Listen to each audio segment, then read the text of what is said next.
घमंड टूट गया, अहंकार टूटा और ये पतन की शुरुआत भारतीय जनता पार्टी की यहाँ से हो चुकी है। महागठबंधन के सभी लोग, सारे एमएलए साइन करके अपना समर्थन दे रहे हैं। महागठबंधन के जो नेता हैं तेजस्वी यादव की लीडरशिप में फिर नीतीश जी के साथ बातें हो जाएंगी, शाम तक चीजें क्लियर हो जाएंगी। द लाइव टीवी, सच सबसे आगे।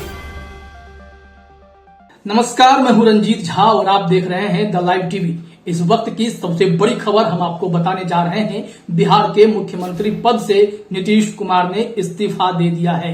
नीतीश कुमार आज शाम 4 बजे राजभवन पहुंचे और वहां उन्होंने राज्यपाल फागू चौहान से मुलाकात की। मुलाकात के थोड़ी ही देर बाद यह खबर सामने आ गई कि नीतीश कुमार ने उन्हें इस्तीफा सौंप दिया है। बिहार के सीएम पद से नीतीश कुमार ने इस्तीफा सौंप दिया है। कशिश न्यूज का यह ट्वीट आप हमारे स्क्रीन पर अभी आप देख पा रहे होंगे कि कशिश न्यूज पर साफ कहा जा रहा है नीतीश कुमार ने इस्तीफा दे दिया है। इसके साथ ही साथ अगला ट्वीट भी देखिए। अगले ट्वीट में खबर यह निकल के आई है कि नीतीश कुमार ने राज्यपाल के सामने नई सरकार का दावा भी पेश कर दिया है और 160 विधायकों का समर्थन पत्र वह राज्यपाल को सौंप आए हैं। राज्यपाल ने मुलाकात के बाद उन्हें अब क्या समय दिया है इसके लिए तो थोड़ा इंतजार करना पड़ेगा, लेकिन जैसे ही मुलाकात हुई है बिहार में सियासी हलचल तेज हो गई है। भाजपा को करारा तमाचा जड़ते हुए नीतीश कुमार ने यह सबक सिखा दिया है कि अगर आप उनके खिलाफ साजिश करेंगे तो बिहार में नीतीश कुमार के आगे टिकना इतना भी आसान नहीं है। भाजपा की साजिश बेनकाब हो गई है। भाजपा कोटे के 16 मंत्रियों को नीतीश कुमार ने बर्खास्त कर दिया है। बीजेपी कोटे के 16 मंत्री वहां थे और दिन से ही चर्चा चल रही थी कि ये लोग इस्तीफा देंगे, लेकिन बीजेपी की चाल को समझते हुए नीतीश कुमार ने उनसे एक कदम आगे का रास्ता अपनाया और ताबड़तोड़ फैसले लिए। फैसले क्या हुआ, दिन भर घटनाक्रम वो भी हम बताएंगे, लेकिन सबसे पहले यह जानिए बीजेपी जो साजिश रच रही थी नीतीश कुमार के खिलाफ, जदयू के खिलाफ, उसमें वह नाकाम साबित हो गई है। नीतीश कुमार उनसे आगे की सोच रखते हुए, आगे की कदम चलते हुए राज्यपाल के पास पहुंचे।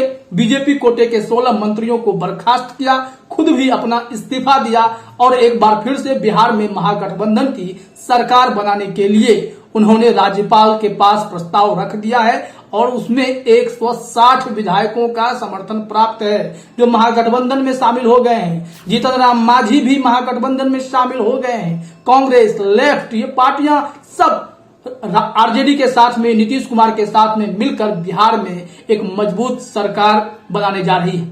क्योंकि बिहार में जादुई आंकड़ा तो 122 का ही है, लेकिन 160 विधायकों का समर्थन यह दर्शाता है कि नीतीश कुमार कितने बड़े माहिर खिलाड़ी हैं सियासत के। उन्होंने बीजेपी को धूल चटाने के लिए कितना बड़ा कदम उठाया है और इसके बाद ही वह राजभवन पहुंचे। राजभवन में जाकर उन्होंने राज्यपाल से कह दिया 160 विधायक हमारे साथ सरकार हम बनाएंगे और राजद के साथ मिलकर सरकार बनाएंगे। इसको लेकर के सारा फॉर्मूला भी तय हो गया है।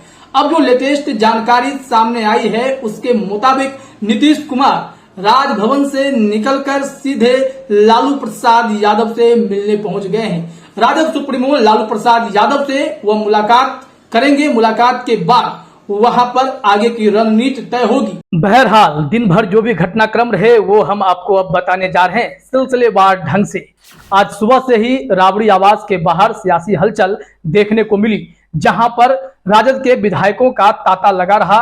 तमाम नेता वहां पर आते जाते रहे, लेकिन जो अंदर जा रहा था उसे तेजस्वी यादव बाहर जाने से भी मना कर रहे थे, क्योंकि वह किसी भी स्थिति के लिए तैयार रख रहे थे खुद को। तमाम लोगों के मोबाइल फोन बाहर ही जमा करवा लिया जा रहा था ताकि कोई भी इंफॉर्मेशन राबड़ी आवास के अंदर जो भी चल रहा है वह बाहर नहीं आए। इसको लेकर ही पूरी रणनीति बनाई जा रही थी। दिन भर राजद के विधायक दल की बैठक हुई, कांग्रेस ने भी अपने दलों के साथ बैठक की, विधायकों के साथ बैठक की, वाम दलों की बैठक हुई। सबके पास अच्छे खासे विधायक हैं। कांग्रेस के पास 19 विधायक हैं, वहीं लेफ्ट के पास 16 विधायक हैं। जीतन राम मांझी भी अपने 4 विधायकों के साथ दम भर रहे हैं। साथ ही साथ राजद तो सबसे बड़ी पार्टी है, 79 विधायक हैं उसके। हर एक पार्टियों ने अपने विधायक दलों की बैठक बुलाई। चर्चा के बाद फैसला लिया गया कि सभी लोग समर्थन देंगे तो फिर तेजस्वी यादव को, महागठबंधन को समर्थन देंगे। फिर वह समर्थन जो है नीतीश कुमार को मिल जाएगा, जो तेजस्वी यादव लेकर आगे बढ़ेंगे। इसको लेकर के दिन में भी एक खबर आई। कांग्रेस नेता शकील अहमद खान ने न्यूज 24 से बातचीत की और उन्होंने कहा बीजेपी का घमंड अब टूट गया है, पतन की ओर भाजपा जाएगी। हम लोग समर्थन देने आए हैं। यह समर्थन पत्र तेजस्वी यादव को सौंपेंगे। महागठबंधन को समर्थन है और यहाँ का यह समर्थन नीतीश कुमार को जाएगा, फिर महागठबंधन की सरकार बनेगी। आइए सुनते हैं शकील अहमद खान क्या कुछ कह रहे हैं। बिल्कुल, सारे महागठबंधन की बैठक है। हम लोग जो अपना लेटर है समर्थन का वो देने जा रहे हैं। सब साइन हो चुके हैं और तेजस्वी यादव चूँकि महागठबंधन के नेता हैं तो इसके बाद फिर हम लोग तेजस्वी इनका प्रपोजल जाएगा मुख्यमंत्री नीतीश कुमार जी का। तो चीज़ें सब सही सेट हुई, जरा सा बता दीजिए शकील। महागठबंधन के सभी लोग सारे एमएलए साइन करके अपना समर्थन दे रहे हैं। महागठबंधन के जो नेता हैं तेजस्वी यादव की लीडरशिप में फिर नीतीश जी के साथ बातें हो जाएंगी। शाम तक चीज़ें क्लियर हो जाएंगी। हाँ जी, होपफुली सरकार गई एनडीए किया। हाँ, वो तो गई। घमंड टूट गया, अहंकार टूटा और ये पतन की शुरुआत भारतीय जनता पार्टी की यहाँ से हो चुकी है। नीतीश कुमार के समर्थन के साथ साथ जो महागठबंधन के नेता हैं तेजस्वी जी, उनके पास पहले हम जा रहे हैं। तो इसके बाद तेजस्वी जी उनके समर्थन का लेटर नेचुरली ये कल की बैठक में तय होगा। मेरे ख्याल से चीजें तय हो गई। तो सुना आपने, कांग्रेस ने भी पूरी तैयारी कर ली है क्योंकि उनके पास भी 19 विधायक हैं और 19 विधायक का मतलब है कि उन्हें भी बहुत कुछ इस नई सरकार में मिलने जा रहा है। ऐसी चर्चा है कि डिप्टी सीएम भी कांग्रेस का कोई एक नेता अल्पसंख्यक समुदाय से हो सकता है। इसके साथ ही साथ 3-4 मंत्री पद भी कांग्रेस को दिया जा सकता है। वहीं नीतीश कुमार के पास तो 45 विधायक हैं, लेकिन एक सुमित सिंह उनका साथ देते हैं। वहीं राजद के पास 79 विधायक हैं। सब मिलाकर 160 का आंकड़ा पहुंचता है और नीतीश कुमार इसी आंकड़ों के दम पर राजभवन पहुंचे और वहां पर उन्होंने राज्यपाल फागू चौहान से मुलाकात की है।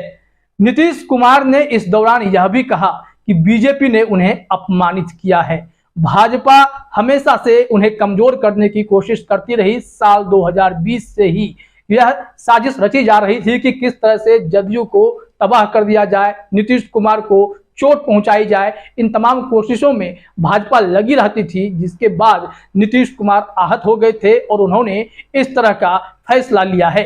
अब बीजेपी को सबक सिखाने के लिए नीतीश कुमार ने बीजेपी को किनारे कर दिया है।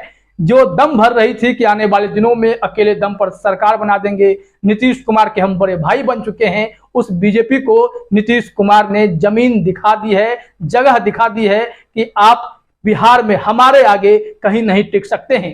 क्योंकि नीतीश कुमार को मनाने के लिए अमित शाह भी उतर गए थे मैदान में, लेकिन सोनिया गांधी के एक कॉल ने तमाम चीजों को बदल के रख दिया था। अब चर्चा यह है कि नीतीश कुमार जब मुख्यमंत्री बनेंगे तो तेजस्वी यादव डिप्टी सीएम बनेंगे, साथ ही साथ गृह विभाग उनके हिस्से आ सकता है। विधानसभा का अध्यक्ष जो होगा वो राष्ट्रीय जनता दल का हो सकता है।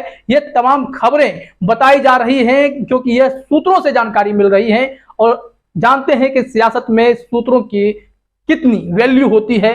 तमाम सूत्रों से अभी जानकारी मिल रही है, उसके मुताबिक शपथ ग्रहण का हिसाब किताब कल किया जाएगा और आज राज्यपाल से समय मांग लिया गया है क्योंकि राजद सबसे बड़ी पार्टी है और नीतीश कुमार का साथ मिलने के बाद महागठबंधन एक बार फिर से बहुत मजबूत हो चला है। और ऐसी स्थिति में बिहार के सियासत की यह तूफानी खबर है कि बीजेपी को करारा झटका देते हुए जो साजिश रची जा रही थी, जो चाल बुनी गई थी, शुरू से ही आरसीपी सिंह को एजेंट बनाया गया था बीजेपी का और जदयू के अंदर उन्हें इस वजह से रख दिया गया था कि आप उनके विधायकों को तोड़ दीजिए। और खबरें भी आई थी, सूत्रों के हवाले से यह खबरें आई थी, न्यूज 24 ने भी चलाया था कि कैसे बीजेपी ने जदयू के विधायकों को 6 करोड़ रुपए और मंत्री पद का ऑफर देना शुरू कर दिया था। कई नेताओं को यह ऑफर दे दिया गया था, जिसके बाद जदयू और भी हरकत में आ गया और बीजेपी के चाल को पीछे छोड़ते हुए नीतीश कुमार ने आगे का रास्ता अपना लिया कि आगे उन्हें करना क्या है। यह तय हो गया कि वो राजभवन जाएंगे, इस्तीफा देंगे और तेजस्वी यादव के साथ महागठबंधन की सरकार बनाएंगे, जिसमें कांग्रेस, हम और लेफ्ट पार्टियों का भी समर्थन मिलेगा। अब बिहार की पूरी स्थिति इस कदर हो गई है कि बीजेपी के सामने अब सिर्फ अंधेरा ही अंधेरा है। दिल्ली से लेकर बिहार तक पूरी सियासत भाजपा की औंधे मुंह गिर गई है क्योंकि यह करारा झटका है और बिहार में यह साबित हो गया है चाणक्य अमित शाह नहीं नीतीश कुमार हैं और चाणक्य भी बिहार से थे, और चाणक्य अगर बिहार से थे तो उनका डीएनए नीतीश कुमार में है। और नीतीश कुमार ने किस हिसाब से फटकनी दी है बीजेपी को, यह आप देख सकते हैं बिहार के सियासत में क्या परिदृश्य बनता जा रहा है। दिन भर के घटनाक्रम में यही कुछ हुआ है।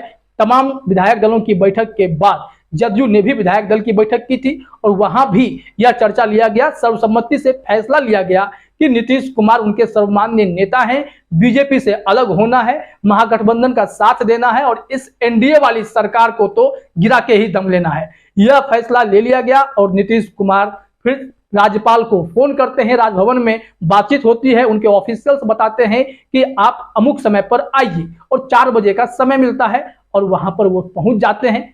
बीजेपी को मौका भी नहीं मिल पाता है कि उनके जो मंत्री हैं, 16 मंत्री हैं, वो इस्तीफा दे दें जाकर, लेकिन उनसे पहले ही नीतीश कुमार ने अपना इस्तीफा सौंप दिया और 160 विधायकों के समर्थन वाली बात जो है वह भी पत्र राज्यपाल को सौंप दिया। साथ ही साथ बीजेपी के 16 मंत्रियों को बर्खास्त कर दिया, जो कि बीजेपी को किसी न किसी रूप में करारा तमाचा के जैसा है। जिस हिसाब से चिराग मॉडल के थ्रू, आरसीपी सिंह के थ्रू यह साजिश रची जा रही थी और बीच बीच में कई ऐसे घटनाक्रम हो रहे थे जिसमें यह देखा जा रहा था कि जदयू पर खुलकर भाजपा हमलावर हो गई थी। प्रदेश अध्यक्ष संजय जायसवाल निशाना साधते रहते थे। जब अग्निवीर योजना का विरोध हुआ, अग्निपथ योजना जो स्कीम जो आई उसका विरोध किया गया, उस बहाली का विरोध किया गया बिहार में, तो बीजेपी के नेताओं को निशाना बनाया गया था। तो संजय जायसवाल ने क्या कहा कि नीतीश कुमार का सिस्टम फेल है, प्रशासन फेल है, जिसके बाद यह पूरा फैसला हुआ और नीतीश कुमार चुप्पी साधे साधे एक बार फिर से बड़ा फैसला लेकर बिहार की सियासत को हैरान कर दिया है और बीजेपी को औंधे मुंह गिरा दिया है। फिलहाल इस वीडियो में इतना ही। आप सभी का हमसे जुड़ने के लिए बहुत बहुत धन्यवाद। द लाइव टीवी, सच सबसे आगे।